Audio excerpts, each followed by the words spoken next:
So, my name is Elizabeth Baron. I'm a Senior Managing Director of Data Platform here at Teach for America. And hi, my name is Sreeja Pullagura.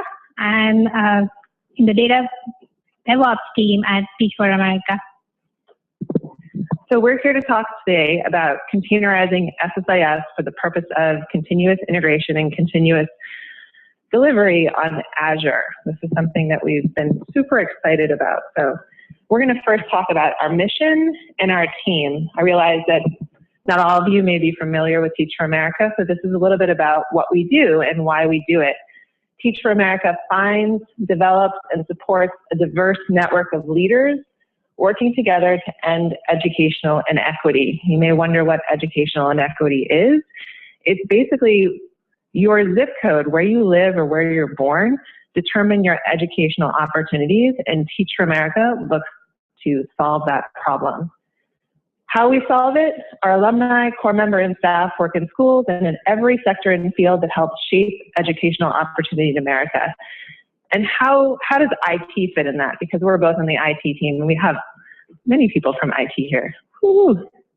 We enable, accelerate, and transform TSA's work through these innovative technology solutions and services, and SSIS, SQL Server Integration Services, is one of the services that Data Platform team provides to the organization. I'm particularly excited about the containerization, the work with DevOps, because it has brought together a unique collaboration at Teach for America where our DevOps practice leader, Sreeja, WinOps, and Data Platform came together to solve this problem together. We could not have done it alone. Like, this truly was like real DevOps, where our culture changes and brings people together in different ways to solve problems. And what is that problem we're solving? We're solving that until recently, our ETL jobs, our integration services jobs, were really difficult to test, right? We have sources and targets in disparate places. We have our SSIS projects, that's the ETL job, in another place, and to actually test them required manual, error-prone, and extremely time-consuming setup. So this could take multiple days just to test a small change, which you have to do. This is critical to the org. But thanks to the following people, and I do want to call them out because some of them are here today: Anthony, Josie, Krishna, Larry, Ron, Shantan, and especially Andy Leonard, who isn't even here at Teach for America, but became part of the Teach for America family and advised us. This is really how it all came together and happened. So we're going to talk about the journey next, and I'm going to hand it over to Sreeja. Thank you, Liz. So here on the slide, what we have is the vision which Liz has worked, collaborated with DevOps team and other leaders at TFA. And so I'll quickly go over the technologies and the names which we have. So on the left, you see Bitbucket, that's our source control repository. And we have Jenkins as our build and orchestration tool. And we have SonarQube for code quality inspection. And Archiva is where we store our build artifacts. We use Jira for all our stories, tracking them, all our Scrum processes. And on the far right is Docker. We'll delve more into the Docker use cases, what we are doing in here. And we also have some custom T-SQL fix and WireMock for our mocking. So overall, what we have done is standardize the development, build, testing, and deployment processes. And we have used all the technologies and tools listed here for that purpose. And next, Liz will talk about the challenges. Obviously, this is not without challenges. This is completely new to us, using new tools just that we've adopted in the last 12 to 18 months. Some of the things that we've encountered that were extremely difficult, and you wouldn't think they would be, is just installing a local Docker host. We had disabled the antivirus software. That's what it told us to do. We didn't realize that there were more steps and they're not documented. This took us at least a couple of weeks just to figure out how to deploy. Logging into the container, because we had a local VM, you have to RDP into that VM, which means only one person at a time. And the whole point of having the containerization of SSIS is that multiple people can have their own isolated development environment, so that clearly wouldn't work. Deploying and running SSIS projects, SQL Server Integration Services, is like the most secure thing I've ever worked with. We use SQL Server Management Service Studio. Thank you, Larry. To get in, and we had thought that Windows authentication was enough because it usually is enough.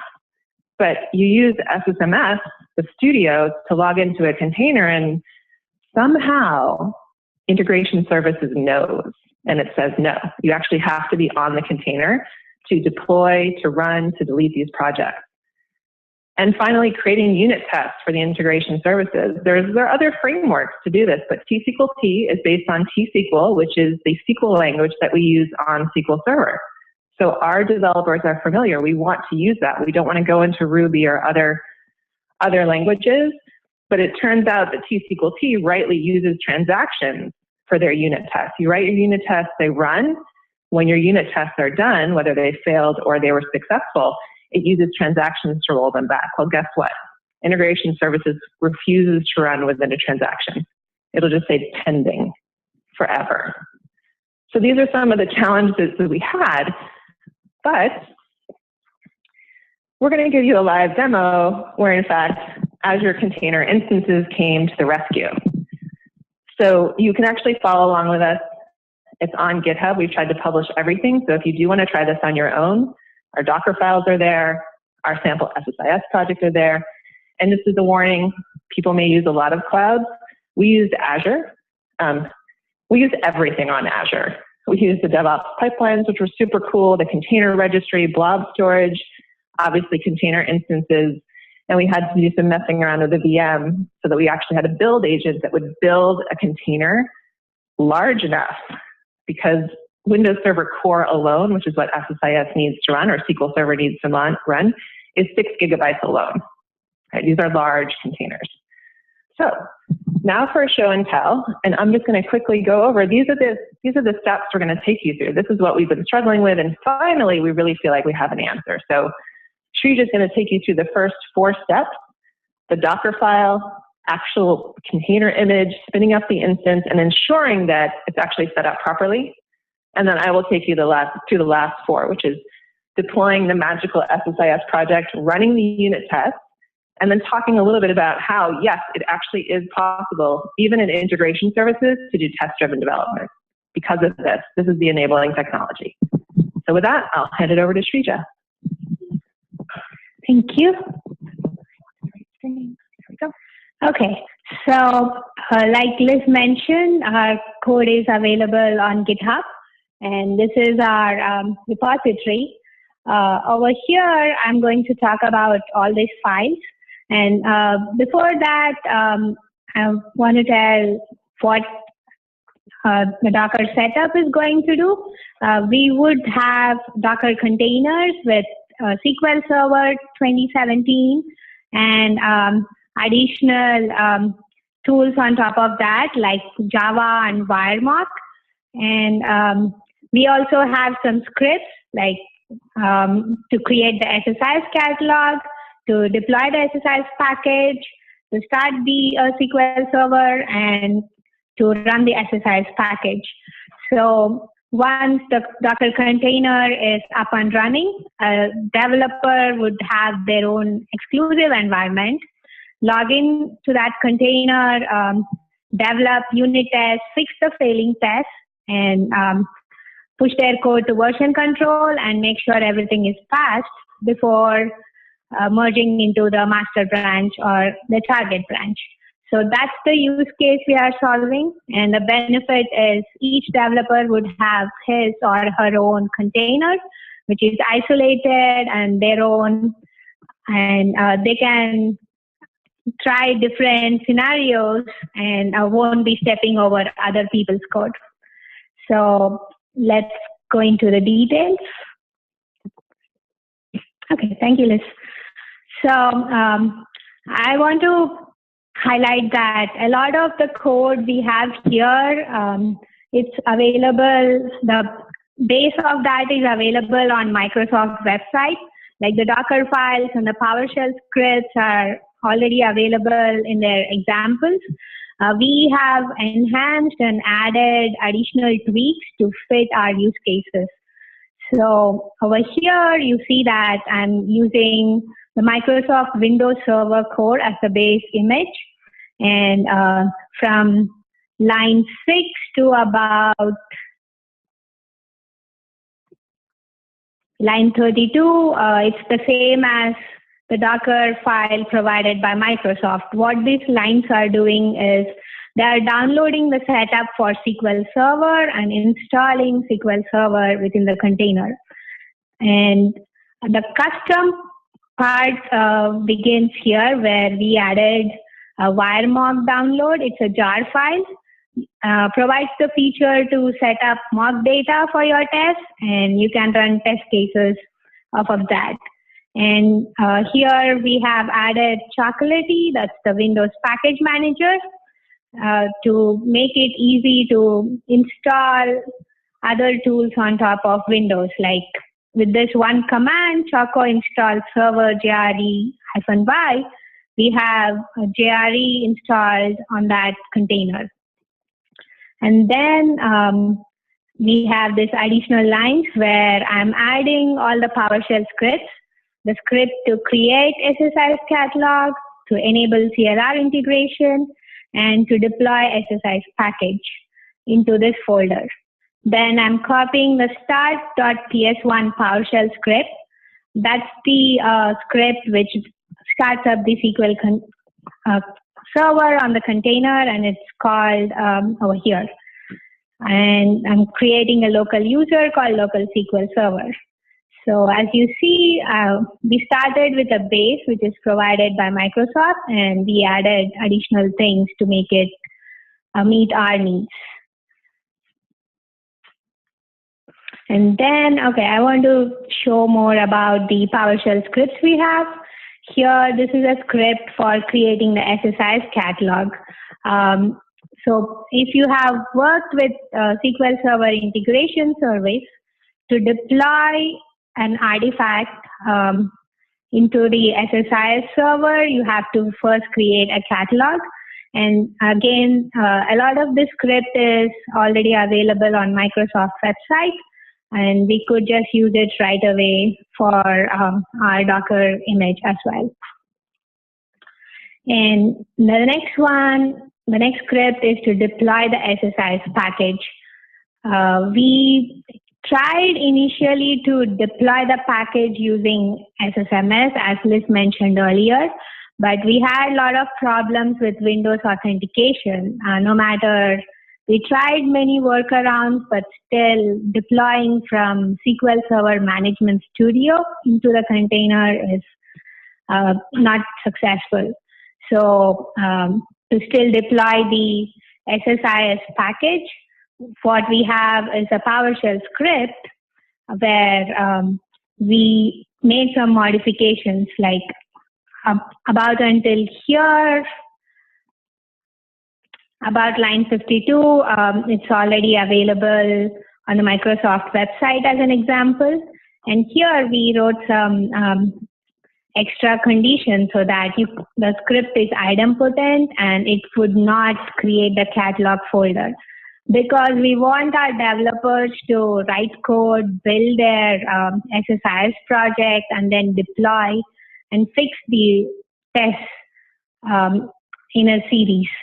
So we don't want to have any errors where it says the folder is already available, you cannot create a new one. So that's for the folder. And here from line 63, we added additional logic. Liz would show in her demo in a few minutes. We added an extra parameter called ISPAC URL. And for people who haven't worked with SSIS projects, ISPAC is the artifact for SQL Server Integration Services project.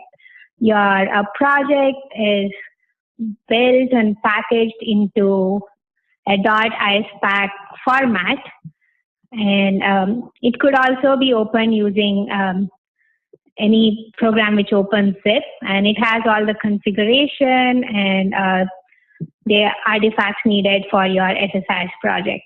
So a developer would write code, build their ISPAC file, and because we are using everything Azure, as Liz mentioned earlier, for this use case, we are uploading the artifacts into Azure Blob Storage. And in here, we have the script to download the file from Azure Blob Storage. So the value for this ISPAC URL would be the URL of the artifact on Azure Blob Storage. And the script would then download it and copy into this folder, and then it deploys the artifact into that folder. Thank you.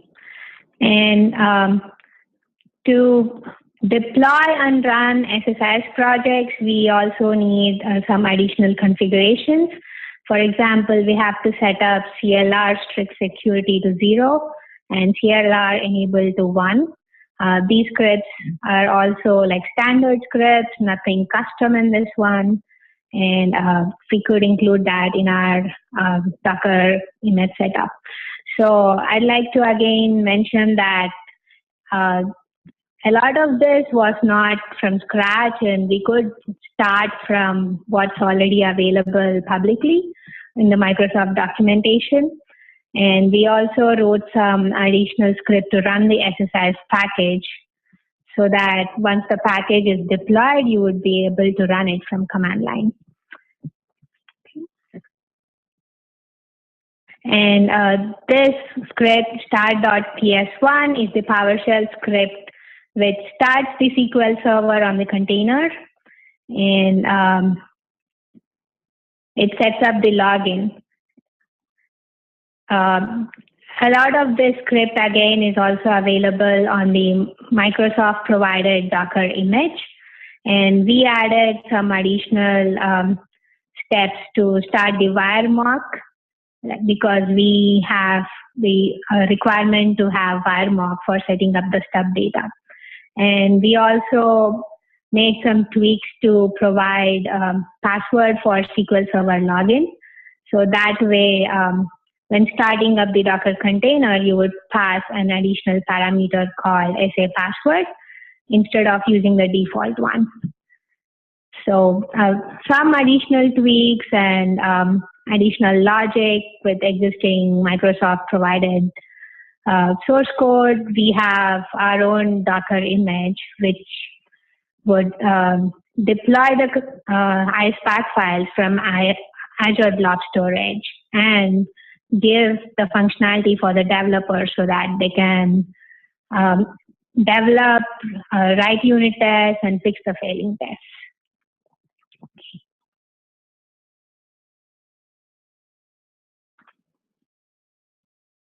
Okay, so here you see this is our Azure portal, and right now we are logged in into Liz's account.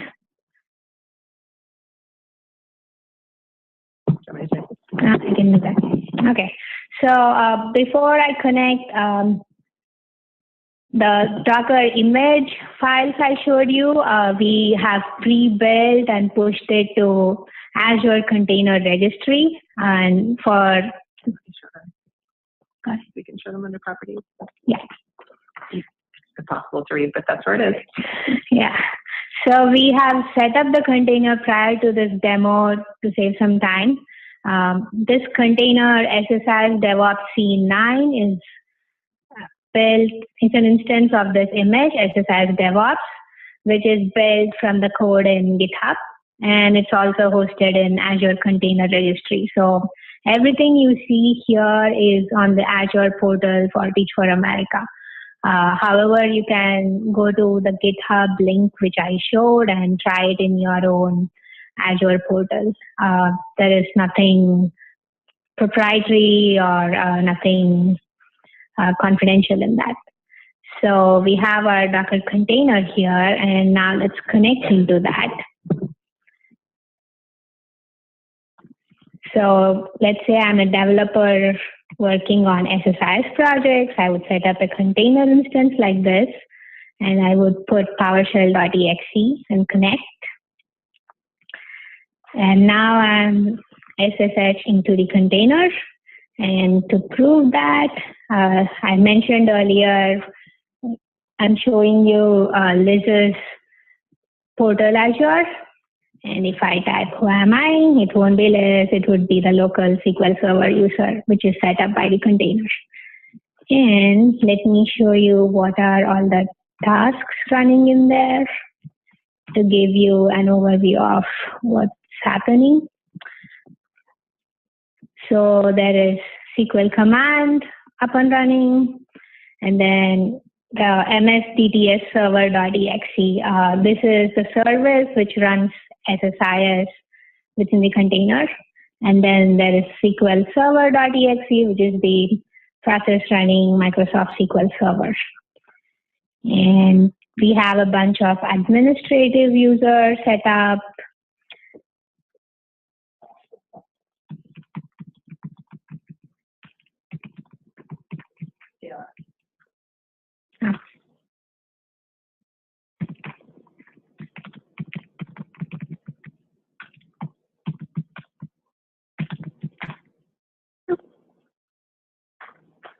Sorry, I see there's a space. Okay. Yeah, so you see that we have added the local SQL Server user as also administrator. So if you are a developer and you are connecting into the container, you have your own box and you have a local user who has admin rights. So you can play with different configurations and you wouldn't be stepping over other developer code or any changes you are making. So that would make your workflow very easier and you can try a lot of things. And now I would invite Liz back and she would show the demo of how the unit tests are run and fixed. Thank you, Sreeja, and thank you for your heart in setting all this up, because it truly is the magic behind what we can do next, which is to us pretty amazing. So I will show you quickly what it is we're doing, right? And again, you can find this in our GitHub repository. Basically, we have the AdventureWorks DevOps example. That's the Integration Services project. And you'll see here, if you're familiar with integration services, the AdventureWorks DevOps example is actually where the integration service packages live. What is more interesting to me at this moment in this demonstration is the unit test database. So this is where we've gone in, we've defined a schema called UT package first fulfilled load. UT stands for unit test. And in that, we actually have a unit test. This test is to make sure that records are not sent to the target when phone number type is 4, because I'm verbose. Like, I want to know what's going on when this unit test fails. This is what we're going to look at here. And I set up some package, the project, the folder name, because it is possible to run SSIS just with T-SQL. And that's what we're doing here. We're setting up the package to start running. We're setting the environment variables. We are doing the base record count, right? We're saying it's 0 because we're going to go and test how many records we get back. We're setting up some test data, right? I'm using the person phone table, and so I'm putting some information. I'm putting 4 records into the person phone table. I'm spaking it. So this is where the T-SQL T magic comes in. I'm actually spaking these tables. They're real databases on this container, but I've just faked them. I said, use this other for source and use this for target. And then I go ahead and I actually put the data into the source right here. And then I run the SSIS package. So I pass it all these environment variables. I set up the execution by creating it, and then I start it. This is where T-SQL has to be modified because you cannot run integration services within a transaction. And then I do my assertion because it's a unit test. I have 2 assertions, and I know some people may feel religious about that, but they're there. 2 assertions. My first is that the number of records with phone number type equals 4, right, is 0, right? And if it fails, I'm going to return this error message. At least it will return to the XML. So that's what I'm doing. I'm counting up the number of records where phone number type equals 4 after this integration has run. And then the next thing I'll do is the opposite, the inverse of that. Make sure that the number of records that come back where the phone number type is not equal to 4 is 3. So that's what we're doing. And I'll show you how that looks. I'm going to log into the container. Oh, I need to use Sreeja's session. Fine, fine. I'm going to go to the SSIS scripts, which Sreeja has so kindly set up for me. And the first thing I'm going to do is deploy my package. So here we go. I'm running the deploy SSIS package script. Sreeja already walked through this with you. It's going to download the blob that I've already put into blob storage on Azure, which is really easy for developers to do because Azure makes it really easy, and it deploys the project. So now, highlight the script. Which script? The deploy script. It was not. Oh, it was not highlighted. Yeah, it's horrible. Hold on, let me make it bigger. Yeah, there we go. There's the deployment script. I'm going to make this large text.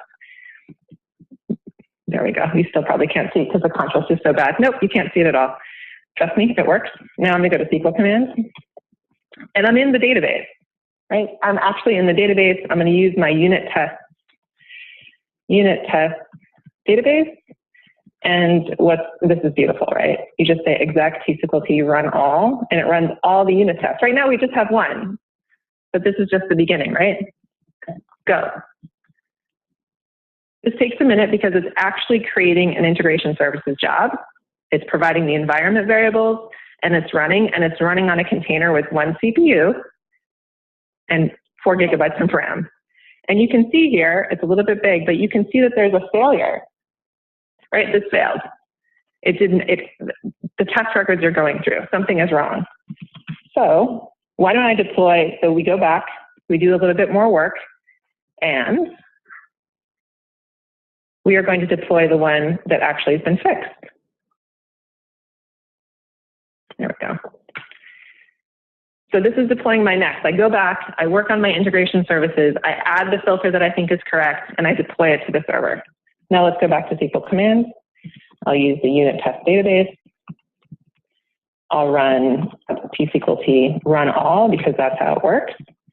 And hopefully I've deployed the right package. And we should see that it's successful. So this is how you would actually go about, given all this work that we did to put a Docker container together, it's successful. So I don't know if you can see this, but yay, we actually did this. This is true unit testing on SSIS through the container. It's totally isolated. We haven't messed with anything else, which is amazing. So with that ends our demo. But we're still looking ahead, right? There's more to do here. As Ariel said, we're very early in our journey. And so what is next? We have some remaining challenges, right? It would be much cooler if Windows authentication actually works. We've actually been in touch with Microsoft about this. And there's some shrugging of shoulders because SSIS is not supported on containers. I feel like we could do it. The other thing, which is if you're familiar with Azure, you'll notice that the command line interface, it only lets you copy and paste 50 characters, which is why we went back and forth on the CLI to go look for the previous command because I'm not typing that in again. And it's impossibly painful to like copy and paste 50 characters at a time. So our next steps, we're going to try to build out a suite of unit tests. We're going to, for both the integrations and the database logic, the tsqlt will do that. And we're going to integrate those unit tests into the deployment pipelines to get the continuous integration and continuous delivery. So the question to you all, the experts that are here that so kindly listened to this for the last half an hour is, what should we be thinking of? We're so new in this journey. What are your suggestions? What have you seen that we could do a lot better here? We'd love to hear. But before we get to Q&A, I just do want to shout out Ariel for inviting us. Thank you so much for giving us this opportunity. And Minerva, thank you so much for setting this up and giving us this space. So back to you all. What should we do next? Feedback, questions? We have lots of microphones. We have 6 more.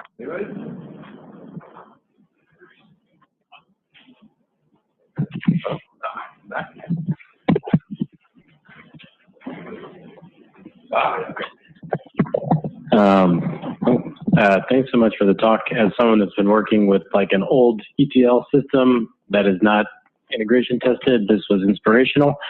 I guess my question is, how do you envision like and maybe question / suggestion is like, how do you envision getting more developers involved in like writing the unit tests, and how do you make that easy? So my idea was having it as part of the definition of done. Like you can't deploy your code until you've got your unit tests. And I've been really psyched because the team has worked so closely with Sreeja and the DevOps team to actually put a process in place for code reviews. And this is checked in with our code. These unit tests are checked in with our code and would be one of the things that we review when we review the product, whether it goes from dev to QA or QA to prod. That's what we're thinking of, but other ideas are always welcome.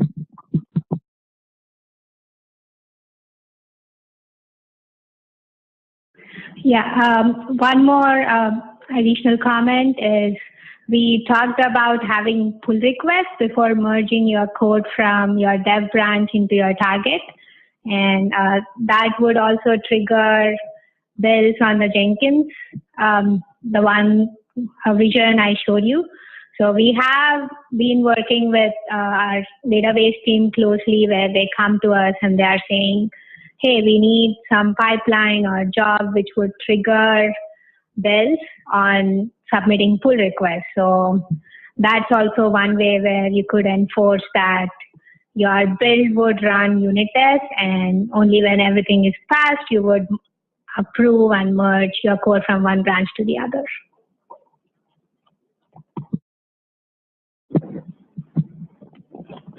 Other comments, questions? Oh, all right, cool. Thank you very much.